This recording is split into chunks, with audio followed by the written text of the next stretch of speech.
نننې زمونږ سبق سورة النساء پنځمه سپاره د 111 نمبر آیات خوانوالی تر 115 نمبر آیات پورې. اعوذ بالله من الشیطان الرجیم بسم الله الرحمن الرحيم ومن يكسب إثما فإنما يكسبه على نفسه او چاچ اکو گناہ لرا قصدن نو یقیناً سزا د گناہ دو پد باندې دا. وَكَانَ اللَّهُ عَلِيمًا حَكِيمًا او دے اللہ پوہ حکمت والا. وَمَن يَكْسِبْ خَطِيئَةً أَوْ إِثْمًا ثُمَّ يَرْمِ بِهِ بَرِيئًا فقد احتمل بهتانا وإثما مبينا. او چاچو کو گناہ پہیرا یا گناہ قصدن بیا نسبت کئی داغی پاک دامنتا نو تحقیق سرا دبار کو تہمت او گناہ کارا.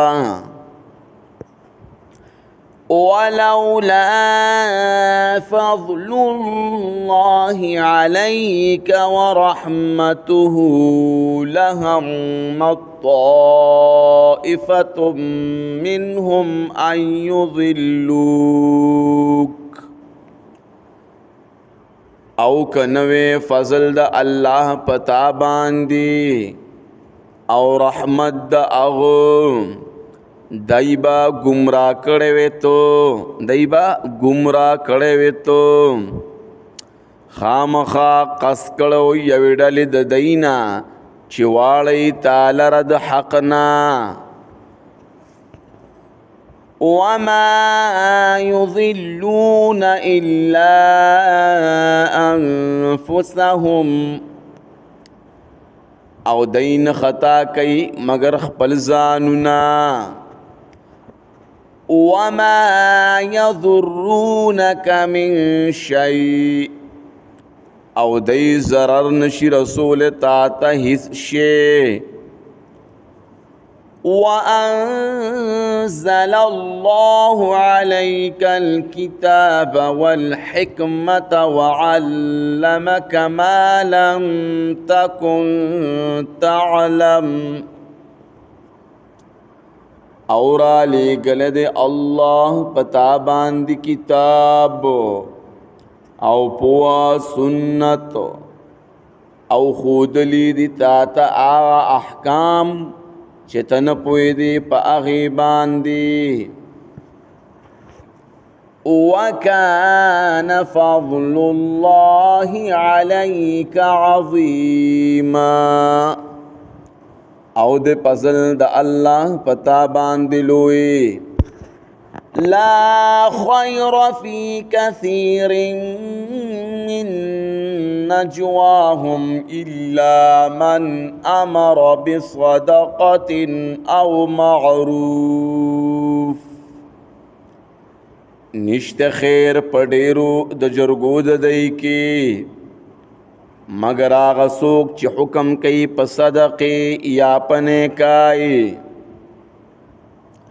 او اصلاح بین الناس یا پا اصلاح پا مینزد خلقو کی. ومن يفعل ذلك ابتغاء مرضات الله فسوف نؤتيه أجرا عظيما. او چاچو کدا کار د پاره د لټولو د رضامندتیا د الله نظر دې چې وربکو مونږ دته اجر لوی. ومن يشاقق الرسول من بعد ما تبين له الهدى او چا چې خلاف کو د پیغمبر علی السلام پس د آغنا چې ښکارا شو د ته هدایت طریقه د سنت ويتبع غير سبيل المؤمنين نوله ما تولى ونصله جهنم او روان شو دے بغیر دلاری د مؤمنانو نا وابړو مونږ دلرا کم طرف ته چې دے اوړي او دننه بکو مونږ دلرا جهنم تا وساءت مصيرا